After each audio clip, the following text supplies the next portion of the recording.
Shalom Bapak Ibu dan saudara-saudara yang kasih, kita bertemu kembali dan kita akan belajar doa Musa dari Mazmur 90. Marilah kita berdoa terlebih dahulu.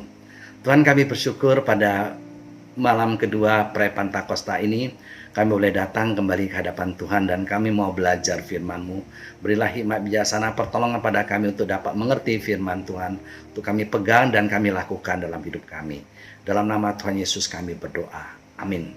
Saya akan bacakan dari Mazmur 90 ayat 1 sampai 17. Doa Musa abdi Allah. Tuhan, Engkaulah tempat perteduhan kami turun-temurun, sebelum gunung-gunung dilahirkan dan bumi dan dunia diperanakan, bahkan dari selama-lamanya sampai selama-lamanya Engkaulah Allah.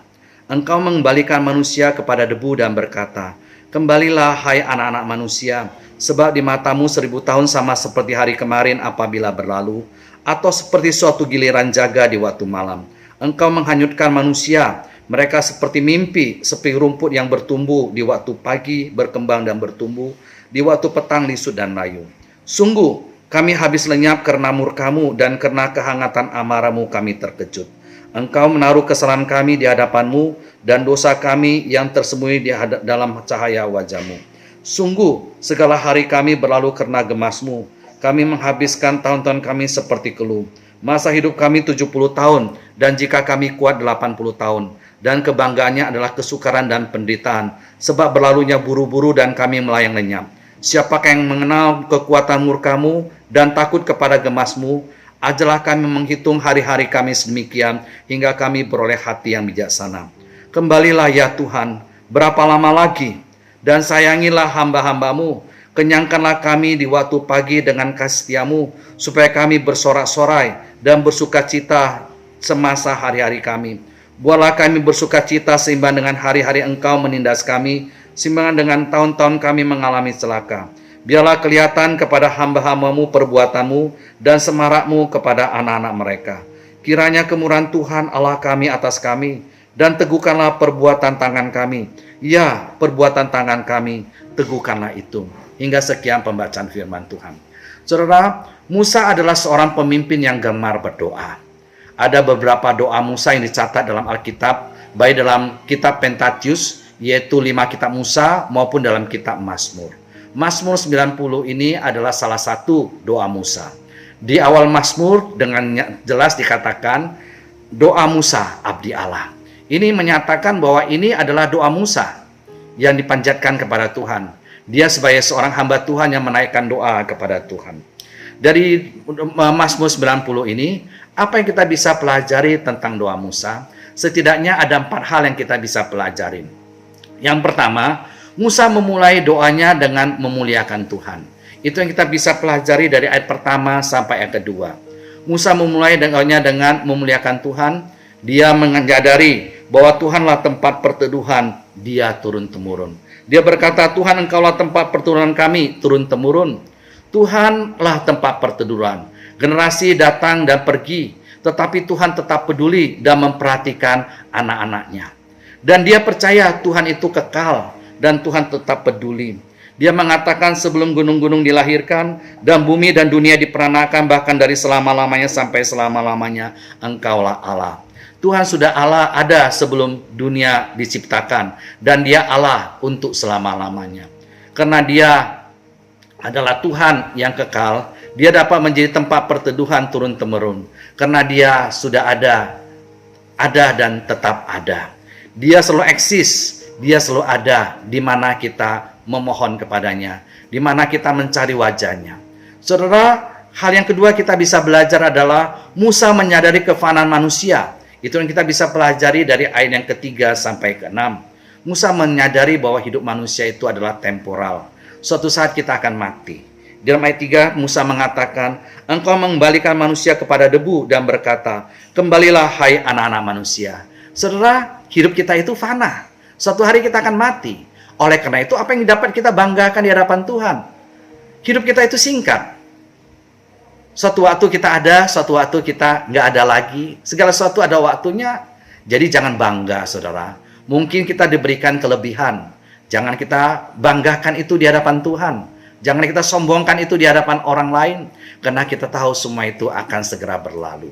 Bahkan yang kita punyain, saudara, baik itu kedudukan, harta kekayaan, ketenaran, dan sebagainya. Itu sama seperti rumput, sama seperti mimpi yang segera akan berlalu.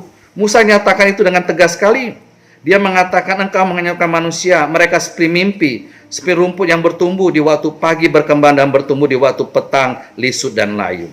Saudara, apa yang kita perlu banggakan? Nggak ada, saudara. Segala yang kita miliki itu seperti rumput yang segera layu, seperti mimpi yang akan segera berlalu. Kita ini fana, saudara. Musa sadarin itu. Dan yang ketiga, Musa mengakui kedosaan manusia. Ini yang kita bisa pelajari dari ayat 7 sampai 11. Musa menyadari bahwa Tuhan murka terhadap manusia yang berdosa. Ayat 7. Musa mengakui bahwa ia bersalah dan berdosa di hadapan Allah. Ayat ke-8. Dan ayat 9 sampai 11, Musa menyadari keterbatasan waktu hidupnya dan dia tidak akan tahan apabila sudah saatnya menghadapi kekuatan murka Tuhan. Itu sebabnya dia datang, dia mengakui keberdosaannya di hadapan Tuhan, memohon pengampunan. Itu juga sebabnya, saudara, kita perlu mengaku dosa. Memang kita bersyukur, kendati pun kita orang berdosa, tapi telah ditebus dan diselamatkan oleh Tuhan Yesus Kristus. Namun sebagai orang yang telah ditebus dan diselamatkan, hendaklah kita hidup di dalam kekudusan dan jangan berbuat dosa. Namun kita sadar, dalam kelemahan kita masih bisa jatuh dalam dosa. Oleh karena itu, hendaklah kita datang mohon pengampunan daripada Tuhan dan bertobat di hadapannya. Firman Tuhan katakan, apabila kita mengatakan kita tidak berbuat dosa, maka kita menipu diri kita sendiri dan kebenaran tidak ada dalam kita. Tapi kalau kita mengaku dosa kita, maka Ia adalah setia dan adil, sehingga Dia mengampuni kita dari segala kesalahan kita dan mengampuni kita dari segala dosa kita. Kita patut bersyukur kepada Tuhan untuk segala kasih kemurahan Tuhan yang begitu besar bagi kita. Ingat, saudara, semakin banyak talentamu, semakin banyak dituntut daripadamu. Semakin tinggi kedudukanmu, semakin banyak yang dituntut daripadamu. Saudara, Tuhan mau agar orang-orang untuk senantiasa menjaga kekudusannya.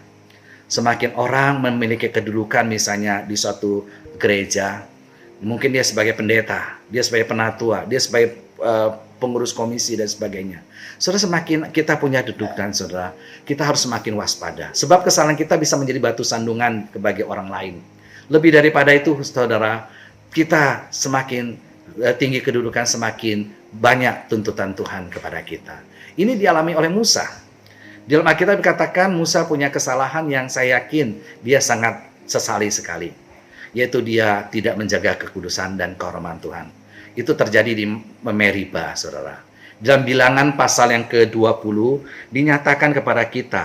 Pada saat itu orang Israel sampai ke suatu tempat di padang gurun Zin dan mereka kehabisan air, mereka akhirnya bertengkar dan Musa berdoa kepada Tuhan. Dan Tuhan berfirman kepada Musa, ambillah tongkatmu itu, engkau dan Harun, ya, kakakmu haruslah menyuruh umat itu berkumpul. Katakanlah di depan mata mereka kepada bukit batu itu, supaya diberinya air. Demikianlah engkau mengeluarkan air dari bukit batu itu bagi mereka dan memberi minum umat itu serta ternaknya.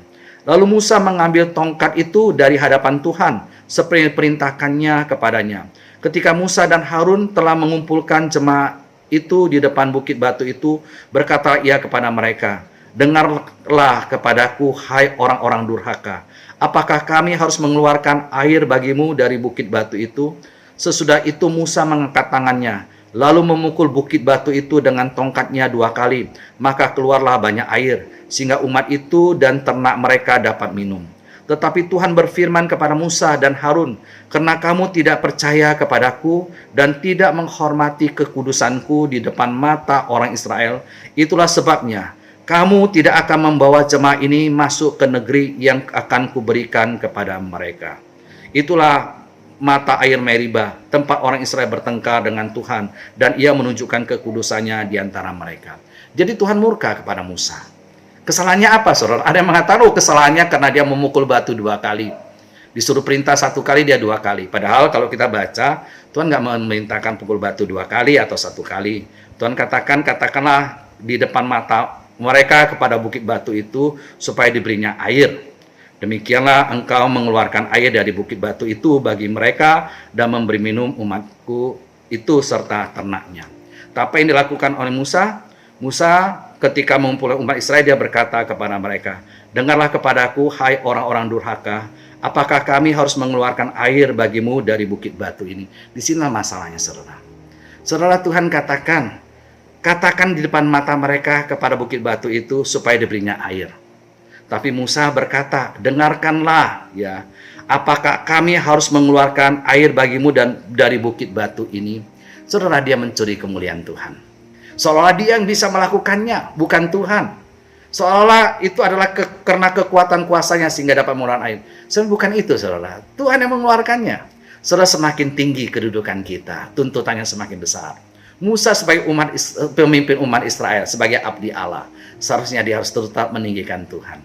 Saudara, masalah memukul batu sebenarnya peristiwa yang hampir sama pernah terjadi. Misalnya kalau kita membaca Keluaran pasal 17, hal yang sama juga pernah terjadi di tempat yang hampir sama, di Meriba.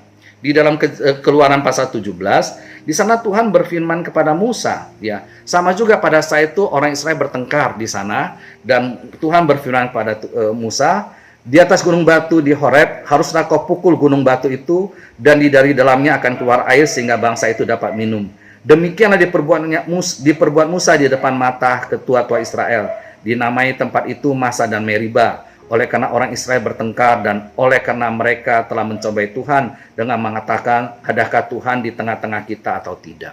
Saudara, peristiwa hampir sama. Tapi di sana Musa mentaati Tuhan. Tapi dalam akhir pelayanannya, dia sampai lagi kepada situ, karena mereka muter-muter sampai lagi ke situ, dia melanggar kekudusan Tuhan. Saudara, biarlah Tuhan tolong kita. Semakin kita banyak talenta, semakin banyak dituntut. Semakin kita punya kedudukan, kita harus semakin berhati-hati di hadapan Tuhan, semakin taat kepadanya. Dan hal yang keempat, Musa menaikkan permohonan kepada Tuhan. Saudara, dalam ayat yang ke-9, pasal 90 ayat 12 sampai 17 ini dinyatakan, apa yang Musa mohonkan kepada Tuhan? Yang pertama, dia memohon hikmat. Dia minta kepada Tuhan, "Ajarlah kami menghitung hari-hari kami semikian, sehingga kami beroleh hati yang bijaksana." Memohon hikmat dari Tuhan. Dan kedua, dia memohon agar Tuhan menolong dia, agar dia dapat kembali melihat perbuatan Tuhan dan semarak kemuliaan Tuhan. Dan dia memohon agar dapat mengenal Tuhan dan kasih sayangnya. Dia juga memohon agar Tuhan meneguhkan dia untuk hidup dan berkarya bagi Tuhan. Satu hal yang luar biasa, bukan untuk diri tapi untuk memuliakan Tuhan. Saudara, biarlah Tuhan tolong, dari apa yang kita pelajarin dalam Musa ini kita dapat belajar. Musa memulai doanya dengan memuliakan Tuhan. Fokusnya bukan diri sendiri tapi Tuhan. Dan di dalam berdoa Musa menyadari akan kefanaan dirinya dan mengakui akan keberdosaannya. Dengan menyadari akan kemuliaan Tuhan serta kekurangannya, dia mengajukan permohonan kepada Tuhan, yaitu agar beroleh hati yang bijaksana, mengalami Tuhan dan kasih sayangnya, melihat perbuatan dan kemuliaan Tuhan, serta diteguhkan untuk hidup dan berkarya bagi Tuhan. Biarlah Tuhan tolong, Tuhan berkati setiap kita. Biarlah Tuhan tolong kita dapat berdoa dengan baik. Dari doa Musa kita dapat belajar akan hal ini. Amin.